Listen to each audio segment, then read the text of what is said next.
Okay, hi everybody. So let's do this together.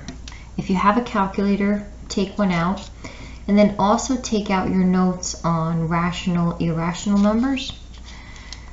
So 0.8, right, we call that rational because the decimal ends, right? And you can also write it as a fraction. So let's try the next one, -3/10.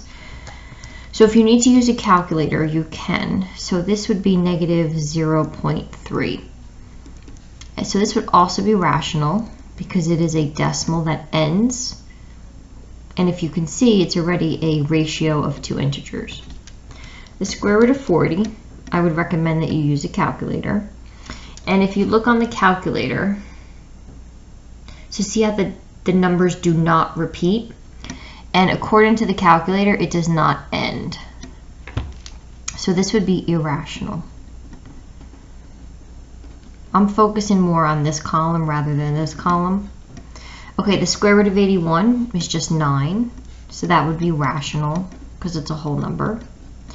2 1/3 would be 2.3 repeating, right? So since the decimal repeats, it would be rational. This one, the decimal ends, so it's rational. Can also be written as 35/100ths. This one pretty much tells us that the 3 repeats, so it's rational. Normally you would see it written like this with 0.3 with a line over it. -9 is an integer, so that's rational. 3.4 is rational because it's 4/10. 3 4/10, and the decimal ends. The square root of 2 should be in your notes. It's going to be irrational. And really the reason why is look at the decimal, right? The square root of 2 is 1.4142. It does not repeat and it does not end. Okay? So down here, if you want to take a moment, what would be really smart is maybe try these on your own and then pause the video and then listen to it again. Okay, so hopefully you tried these without me. So -0.6 would be rational because it is a decimal that ends. The square root of 100 is 10, which is a whole number, so that's rational. 2/5 is equivalent to 0.4, so that's also rational. -2/3 is a decimal that repeats, so it's rational. And number 15 would be irrational because the decimal does not end, right? And it doesn't, there's no pattern, it does not repeat. Number 16, which of the following is equivalent to 3/8? So this is going to be one of our lessons this week.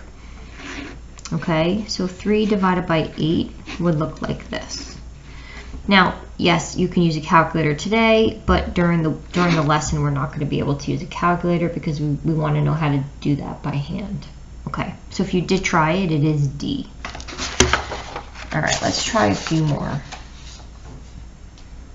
I'm going to go up to, this should be 19. Okay, so number 17, which of the following numbers is irrational? So we do need to understand what irrational means. So irrational does not end and does not have a pattern, or it doesn't repeat. So the answer should be C. Which of the following numbers is rational? So again, if you don't know off the top of your head perfect square roots, letter C would be the right answer because it's 8, which is a whole number. So it helps if you actually type in like the square root of 42, what is that? If you look at the decimal, it kind of tells you, okay, that's irrational. All right, last one, number 19. Which of the following numbers is a terminating decimal, which means the decimal ends? So that is no. Again, if you use the calculator, this would be 0.454545, and 7/8, actually, it ends. And just to double check, the square root of 12 is 3.46410, ... So remember, terminating decimal means it ends eventually, okay? So feel free to watch this video over and over again. Maybe try the worksheet on your own and then watch it again to kind of check your answers. I hope that helps. Bye guys.